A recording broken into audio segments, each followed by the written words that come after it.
Or bassy. All right, guys, we're here. Push day. I'm extremely, I can't even speak. See, that's how stimulated I am. I'm extremely stimulated. Maybe a little too much of the new cotton candy super savage today. Really want to like try the flavor, you know, like a fine wine. I was switching it around and all that kind of stuff. The new cotton candy super savage, I fired a couple scoops in. You can tell I'm talking 100 miles an hour. But today's push day, like a shoulder focused push day. So we're gonna start right here on the dumbbell shoulder press. And then, yeah, follow along. Thanks for tuning in.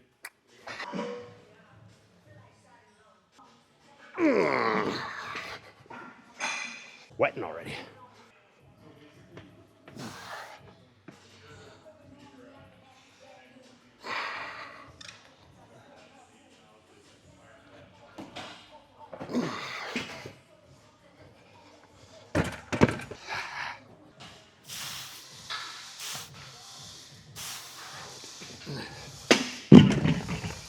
Too late.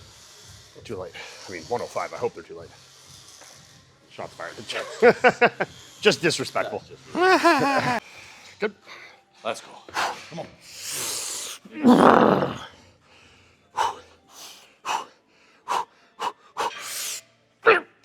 Come on. Let's go. Come on. Good. Keep going. 2 more. Let's go. I'm with you. Come on. 1 more. I'm with you. I got that.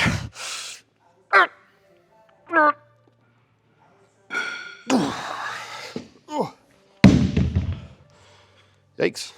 Let's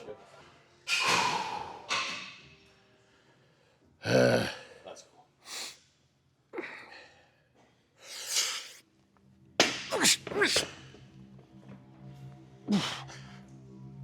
Good.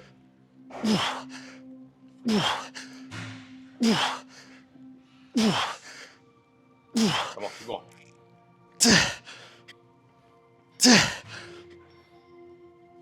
Keep going.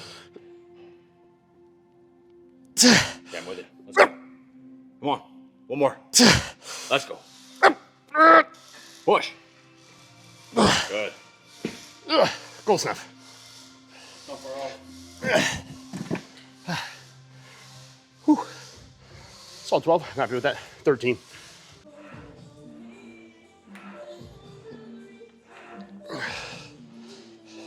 Funny, like.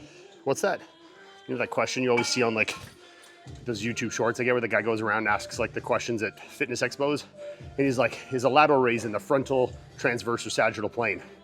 Question for you guys. You know the answer to that? So we finished up on that shoulder press.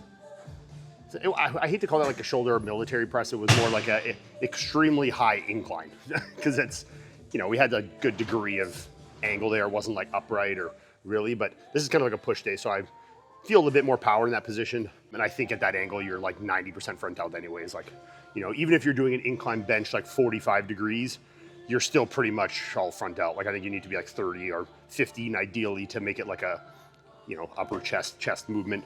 But yeah, now we're moving on to a cuffed, super science-based lateral raise. We might even hold something in our hand while we do it. You know, that's super, super sciencey. But we're gonna do, yeah, cross cable lateral, a couple sets here, usually 3 sets. These isolations, I like to do 3 usually. My like big compounds, I usually do 2, you know, a little more exhausting on those kind of ones. So I like to just like fucking hammer it in ones like this where I feel like I'm not causing as much fatigue total, but I can get in some more like overall working volume. I like to put 3 in. So yeah, get into this.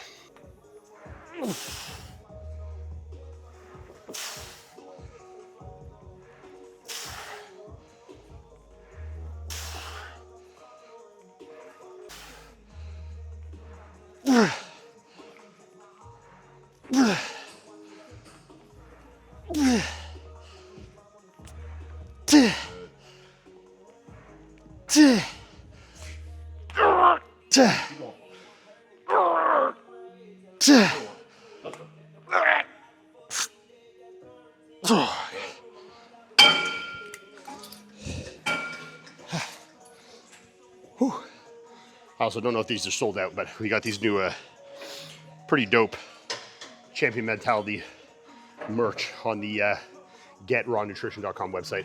Cody in as always. There's a bunch of different pieces. I think they've got this. They got it in like a light kind of beigey color. We got them in tanks, cutoffs, whatever, hats, all the good shit. So check them out. For sure. Come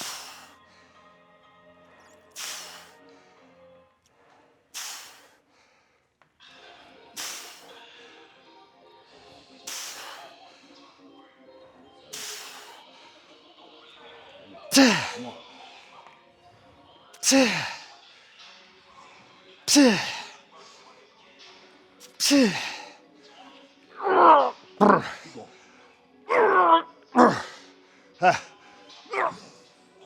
Two more, I'm with you.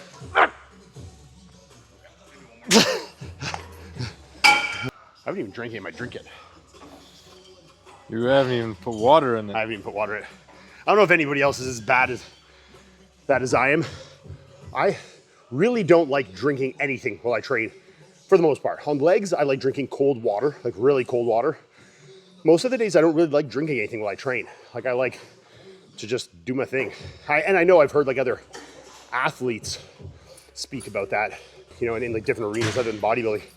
But I never really heard bodybuilders that like, I don't like drinking anything. So if you're in the same club as me, comment below. But yeah, most days I'll get halfway through my workout and realize I haven't taken a sip or even filled yet my intro workout. And then I end up filling it and like drinking 3/4 of it in 10 minutes and then maybe not finishing the rest. So yeah, it's a bad habit of mine that I need to start, like, you know, going into the gym, filling it right away, start sipping it probably even before I start my workout. I probably should be doing, but I don't know.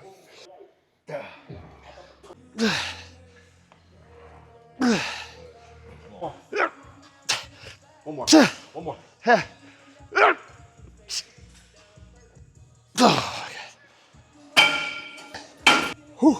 Tip on these. I used to say this one actually quite a bit. I feel like it's been a while since I've said it, but I actually saw someone else talking about this in a reel lately. Is like angle of your hands during a lateral raise. And a lot of people, obviously, our body's smart and wants us to make things as easy as possible. Our front delts are generally going to be overpowering. So when you're doing a lateral, a lot of people are going to want to go thumbs up and kind of, you know, get it up like that. So what I try and think of with all of them is I don't overly accentuate, but I always think of like the pouring out the jug or like slightly downturned. You don't need to like overemphasize it and be like down here, or you are just going to hit your rear delts. But just as a thought process, you know, as you're lifting up, slight downturn in your angle. That'll help keep it more on the medial delt. So try it. Good. You know, I have something I've actually changed my stance in over the years. I was a huge proponent of like incline pressing to build like upper chest. And then I kind of realized that actually when my chest was at its best, I think I was actually doing much less incline pressing. And really when my shoulders and stuff started to get like overpowering, my chest started to become actually a little worse, was when I started doing more incline pressing, which is like kind of obvious. But like I was so convinced that what I needed to improve was my upper chest, and you think incline equals upper chest. But I think actually like what I fucking hate saying this shit, but what the science shows is you're actually getting just as much upper chest or, you know, pec minor doing flat pressing as you are in an incline movement, but then you're also getting more like pec major. So I've kind of like changed my ways on that a little bit, where I think like flat pressing movements usually is what I like to fill my like time and energy with. So like on a chest focused day or a push day, like, you know, that's primarily chest, I would say like all except for maybe one movement is flat flies, flat pressing. Where if you go back and watch some of my chest days from, you know, circa 2020, 2021, 2022, I was doing probably like 3 incline movements and 1 flat movement. Like I would do like an incline cable fly, 2 different, like a Smith and a dumbbell incline press. Like I was doing a lot of that. And I think I just started to get really overdeveloped. And this is obviously a form issue as well, but I think you're not gaining any more of what you're doing for upper chest, whatever that entails, by doing incline movements, but you are incorporating more front delt. So take with that what you will. You know, maybe you need the front delt, maybe you need more incline pressing. I don't know, but I certainly didn't.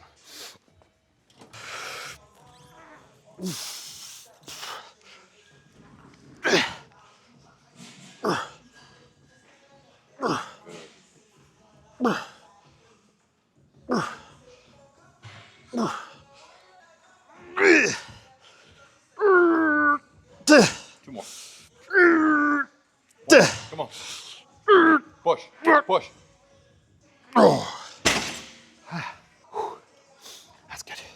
Today is a prime example for me, and I've spoke about this before, of like maintenance of energy levels for me and feeling good in training. Like days where I wake up, I feel good, and then I'm like a little tired, maybe I'll take a nap before I train, think it'll be like a good thing to energize me. I wake up and then I try and stimulate myself back into the workout. Versus like today, I just stimulated myself right to the workout from the moment I woke up, and I feel so much better. Like woke up, had a coffee in the morning. I did blood work this morning, so didn't have any coffee or anything other than water for probably 2 hours after I got up, an hour and a half. Then coffee, I had an energy drink at like noon, 1 p.m.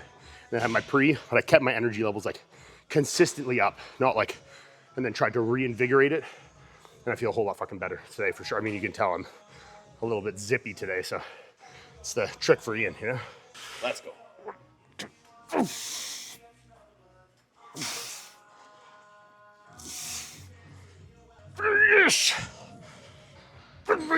Come on. One more.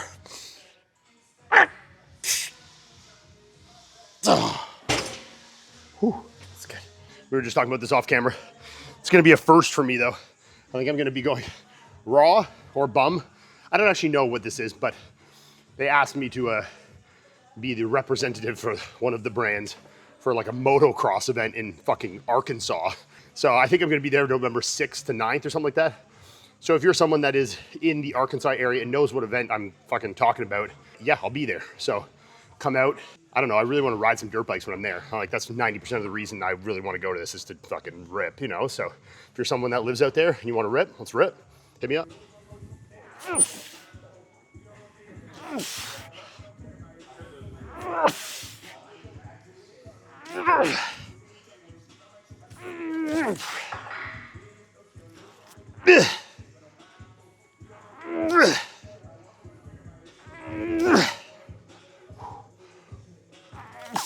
Keep going. Come on. Yeah. Oh, good. So was that a push or a pull in? I don't know, it's a big debate here. I thought it was pretty, you know what? Is there even pushes and pulls? Like, all muscles like do the same thing, you know what I mean? Like they do what muscles do.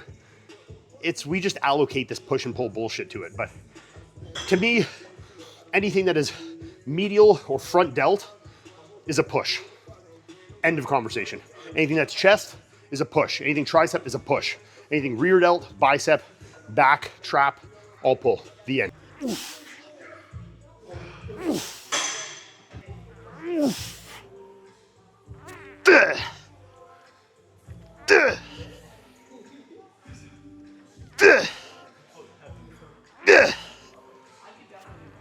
Come on. Let's go.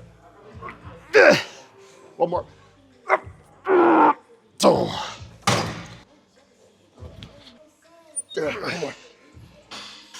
One more.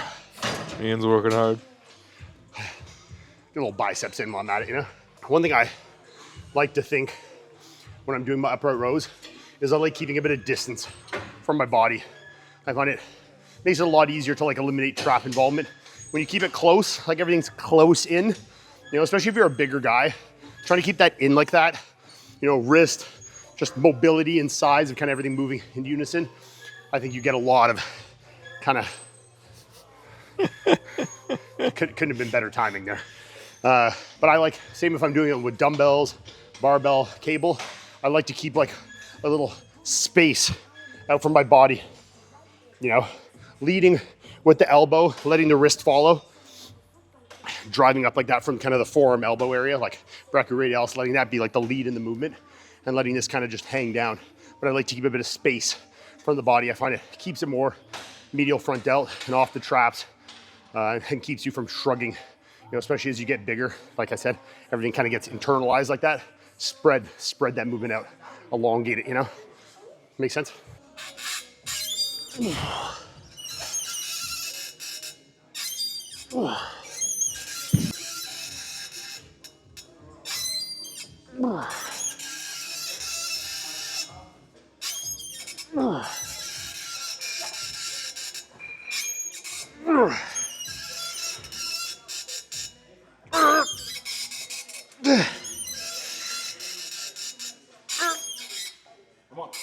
One more.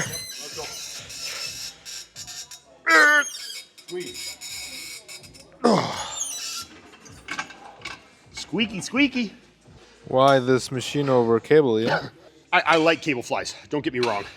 I find just sometimes getting the like tension angle and curve right is a little bit harder. Where like this is made to rotate around like a circular unit to give that tension even around the whole kind of curve, tension curve, versus in a cable, if you're setting them out wide, the tension angle is like this. So you're getting it kind of like not good tension where the tension is kind of like this way and then it's this way. And if you're putting them behind you more, you're getting like tension and then like very little here. So I find it a little easier to get like the right tension curve and angles on a pec deck versus on the cables. I do like cables, I think they're great.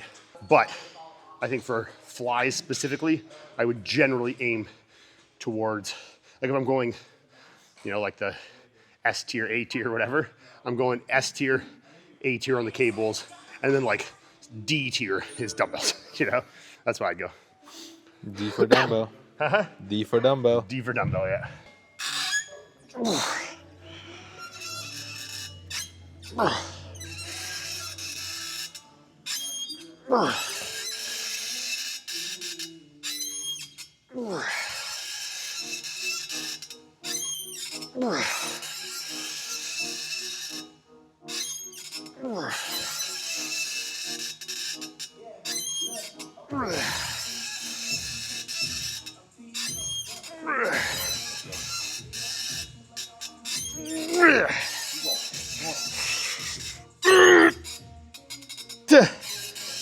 One more.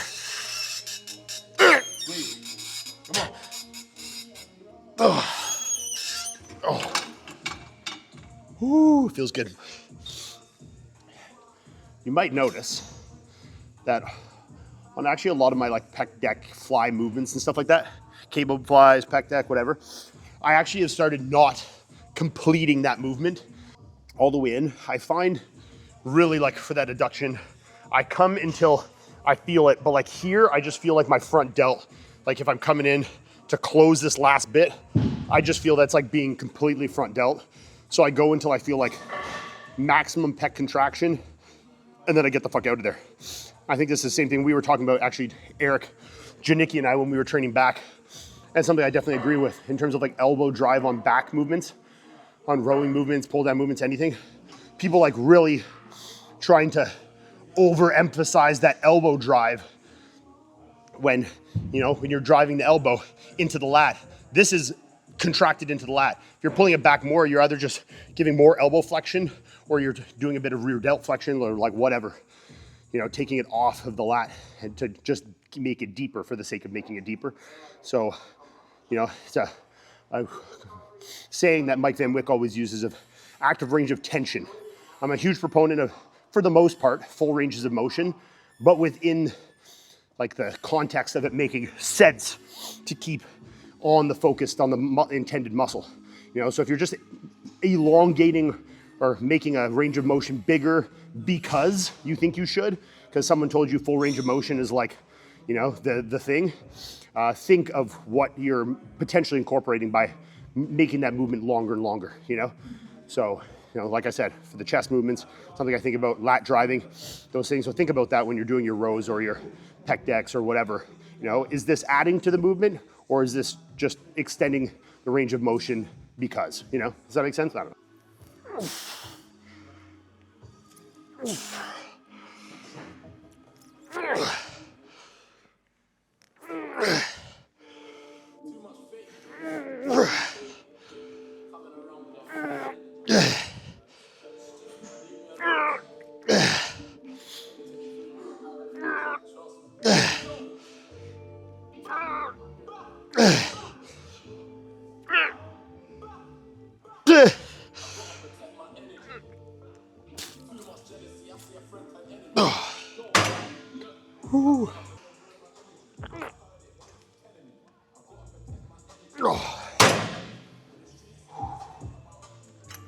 Good? That was really pathetic. There we go. All right, guys, that's a wrap on a little push day slightly shoulder focused on this one. I want the front end of the week is more chest focused. But for me right now, like I think, you know, bringing up my chest and shoulders, like my shoulders have always been good, but definitely since you're like off the gas and your shoulders aren't like so fucking blown out from just like being on the gas, you know, a little more emphasis on just width, roundness to the shoulders, a little more volume to my chest. It's kind of like primary things for me right now. So, you know, chest volume is probably priority number one for me right now. But yeah, good push day. You know, got the dumbbell shoulder press. I'm not going to recap it. I've been doing this for years. I don't know how I'm doing it. You just watch the whole video if you got to this part, so you know what I just did. What else is there to say? I don't know. Next weekend, 2 weekends from now, if you're going to be in Arkansas, like I said, we'll see you there maybe. But I don't know. It's nice. I'm done. I think after that, I'm pretty much done travel for the year. Going to go hunting in end of November, December. And then Melissa and I are moving. We building a new house that should be done sometime in January. And we got to be out at our house like February 12th, I think. So it's nice. We have a couple weeks of carry over there to, you know, be a little more leisurely with our time in the move. But some fun, exciting stuff. You know, after a year of like a lot of travel this year, this is probably one of my heaviest years of travel in my entire life. You know, at least like twice a month I was going somewhere, which is good. You know, I love to be involved in the bodybuilding world, especially like, you know, while I'm not competing now, to like still remain active in that industry that's, you know, given me a really nice life that I'm like very lucky and privileged to be still a part of in such a capacity. So, but it was a good busy year, and now I'm like ready to start winding it down a little bit. 2 more events. I got Pure Muscle right now, and then Arkansas, and then I think I'm pretty much done for the year. So, and then we'll start the year off next year with the Arnold, and then Detroit Pro is going to be right. I think Detroit Pro this year is like right after the Arnold, so it's going to be a very exciting Detroit Pro. You're going to get a lot of carryover from that, but also, I guess Pittsburgh, Prague would have been like now today. So let's, if it hasn't, what is Prague, Sunday or Saturday usually? I can't remember. Sunday? I would assume usually Sunday for European shows. So if this is going up Sunday morning, the show hasn't happened yet. So before it's happened, let's get your Prague predictions down there. I'm going Samson, Martin, Keon, Krizo. Even, like, I hate to say this, but we were talking about this on the podcast. Size does matter. And Keon is exceptional, but Krizo's fucking huge. So that even is a tough one for me. But I'm going to give Keon this one. I think his shape and flow and just like beauty of his physique is going to be enough to overcome Krizo. And then I think you're going to have Juan, who I apologized for my 24 weeks out. He looked great in Britain or wherever that show was, in the UK show. I think I'll probably have him after that in 5th, and then James right after that in 6th. So that's going to be my top 6. We did our entire top 10 on the podcast. If you want to see that, go back to the last episode. That's a wrap, guys. Enough rambling for me, and we'll catch you next time.